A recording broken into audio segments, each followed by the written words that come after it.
Hi, this is Lori.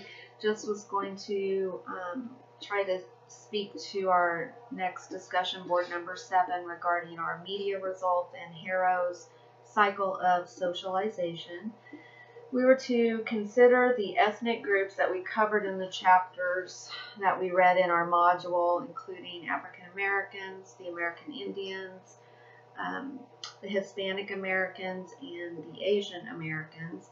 And each of those chapters talked about their immigration, if that applied to them, and then of course the American Indians, how they were already here, and kind of how they got pushed out and to become a minority. And so just kind of thinking about all 4 of those groups and how they were compared and contrasted with the Anglo-Americans that were already here. And as we look at the results of our magazine research, so like I had said in my previous discussion board post, really in my magazines, only Caucasians, African Americans, and Hispanic Americans were included in the 25 magazines that I looked at. Now that is of course assuming that I didn't miss a race just by the way the person looked, of course. And so hopefully I did capture it as correctly as I could. There were, of course, way more Caucasians, and only 5 magazines had African Americans on them, and then 4 of the magazines had at least one Hispanic American or Latino on that cover. So if we look at that and how that applies to our Harvard Implicit Association test that we took. And in my test, I had to pull that back out.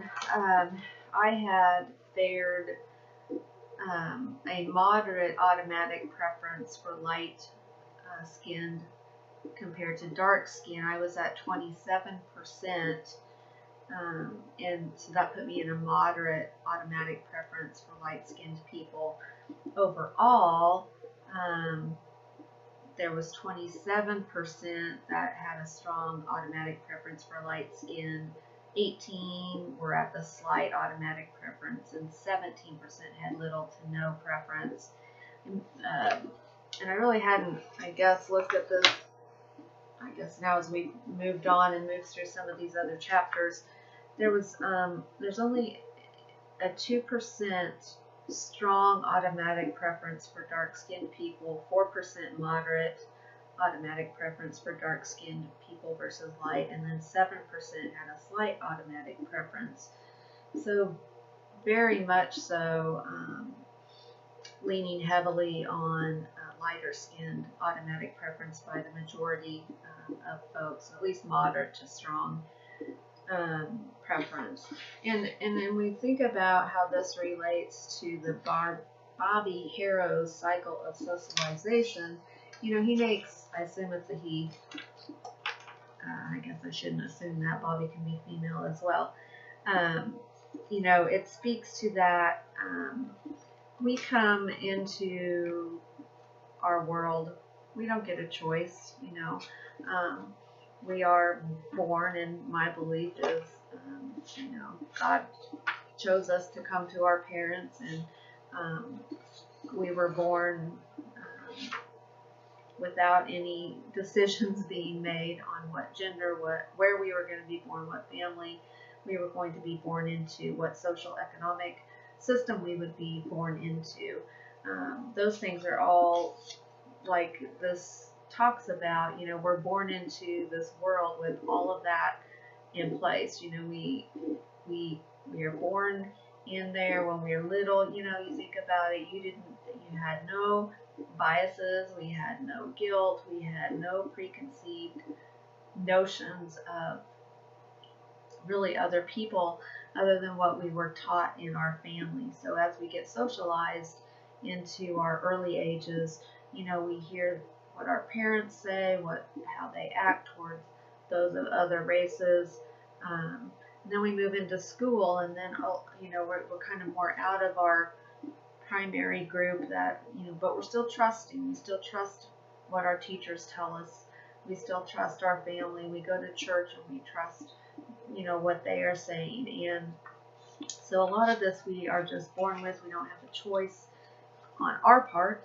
And we certainly just kind of grow up to in a culture that has already been formed for us in the most part. And we don't question that, kind of as Haro has indicated.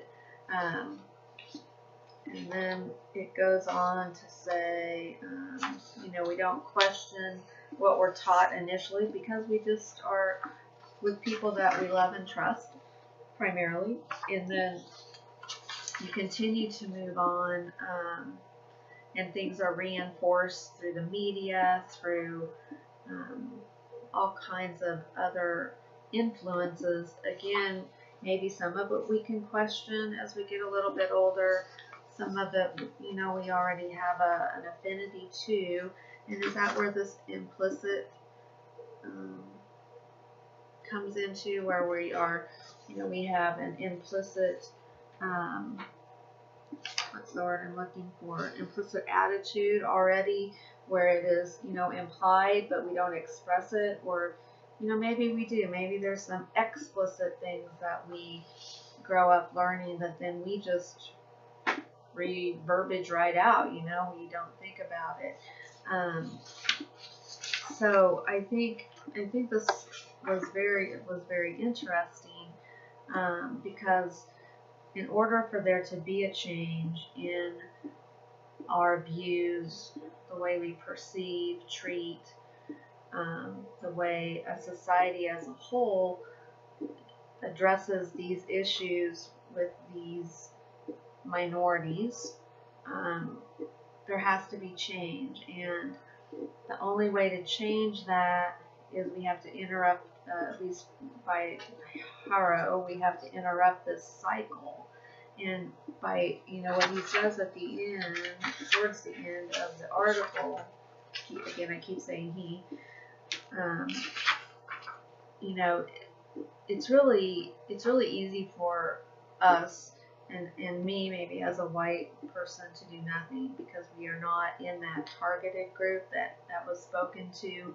And I would assume that a lot of the races that we've spoken about in class are in that same category, meaning, the African Americans, any of the minorities that are not part of the dominant group, then of course is a minority. And so a lot of what we have been reading about would fall into that category. And it's easiest for us as the dominant group to do nothing because it's just the way it is. And, we don't want to make waves, and we don't want to, move out of a familiar pattern. But we kind of, by doing nothing, then we are consenting to this type of perpetuation of these cycles that are oppressive to others,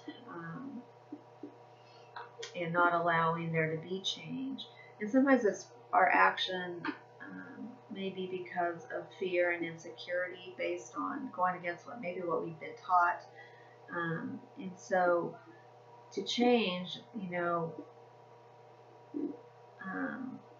we have to change, and the only way to change, at least from this article, is that we have to come together and learn more about each other. We have to unlearn some old myths and stereotypes and kind of challenge the status quo. So my doing nothing is consenting that it's okay for the oppression of the African Americans to continue. It's okay for the American Indians to just be on their reservations. That's fine, It's okay for Asian Americans and Hispanic Americans to continue their, just not even address any of their issues. So I think, we have to challenge that, and we have to use our privilege, if we want to use that term. I'm still not convinced that that's the best term for that either. But we need to educate and make all of us aware and be ready to stand, to reframe our understandings like they talk about here, and question that status quo, to break down the cycle of socialization that has occurred. Again, not necessarily out of any